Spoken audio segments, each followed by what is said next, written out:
I lift up my soul. Oh my God, I put my trust in you. Or in Hebrew, Eleka Adonai Nashi Esa Elohai Baka Vaktakti. As I mentioned earlier in the service, this is the second sermon in our Epiphany sermon series on Ahas.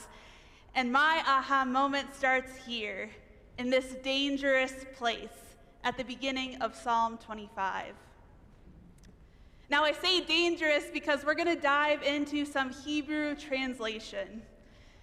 In the words of Pastor Nate Preisinger, thank you for not immediately running to the doors.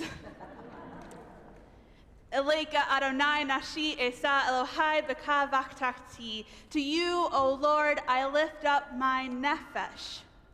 Oh my God, I put my trust in you. The Hebrew word nefesh is often translated in English as soul. And while reading the English translation, it makes sense that we would be so trusting in God that we would lift up and hand over our inner being, the immortal core that exists before and after our mortal selves. But there's just one problem with this translation. Nefesh doesn't mean soul. In fact, nefesh is a Hebrew word that's often used for throat. Specifically, nefesh points us to our breathing throat, our sobbing throat, our gulping and groaning throat. Basically, everything that is vital to life, be it food, water, air, moves through your nefesh, making it the very mortal core of your being, without which you would cease to exist. Understanding the nefesh as one's throat or mortal core suddenly paints a picture of vulnerability at the beginning of Psalm 25.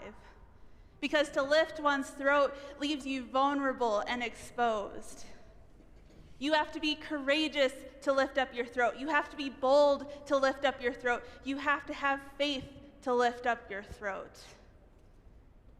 This is where the disciples in our gospel passage from Luke get caught up.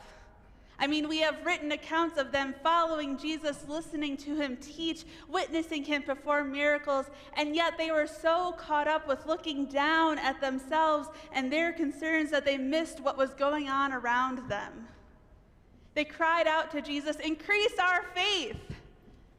God was there walking among them, and they still did not look up.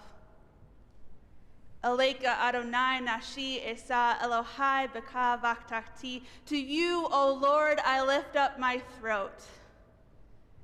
And like the disciples, this is where we too get caught up.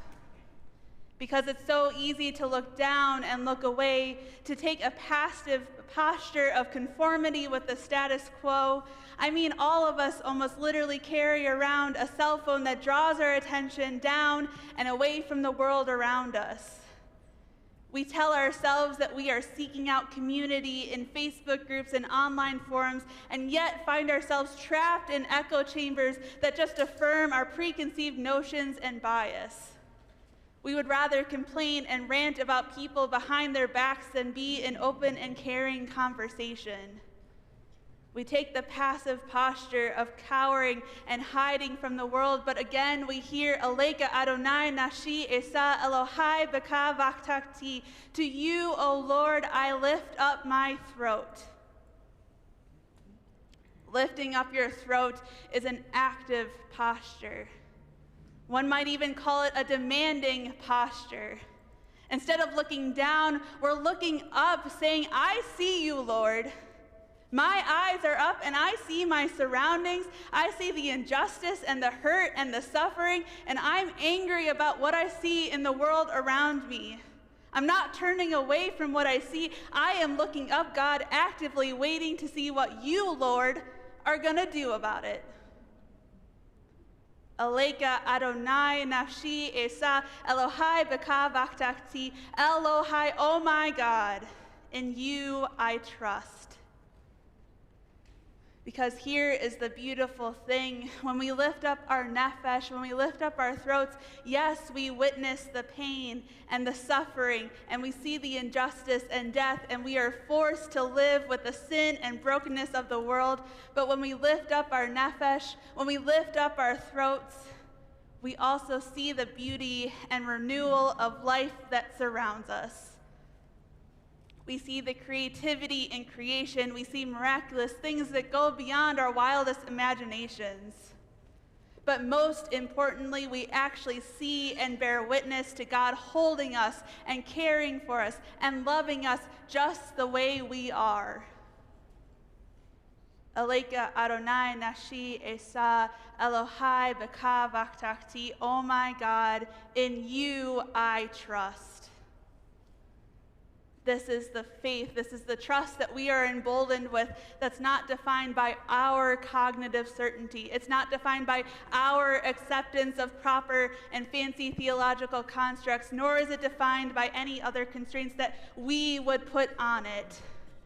It's a gift from God so that trusting in God, we might stand boldly in the world, so that we might persistently reach out to Jesus, so that we might trust in God's power and authority, so that we might too respond with love and forgiveness, so that we might not be afraid of what tomorrow will bring, so that we might take risks and challenge the status quo, so that we might bring our needs and burdens to Jesus, so that we might fight for justice, so that we can give praise to God.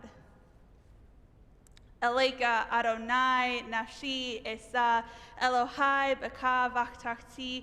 Oh my God, in you I trust.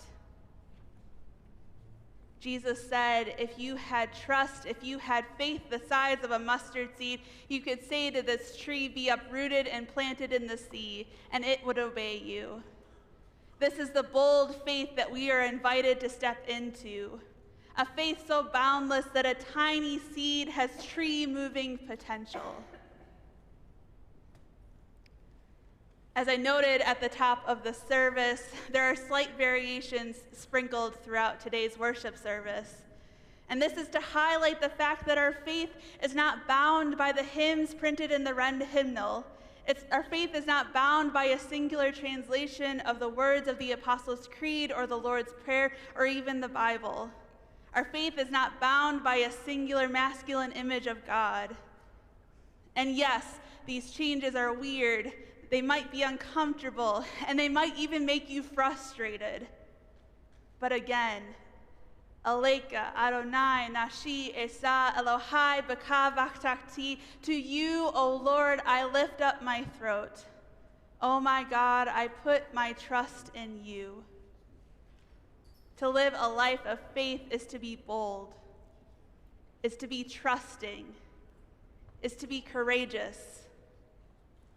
In other words, Jesus is asking, are you ready? Because we're going somewhere dangerous. Amen.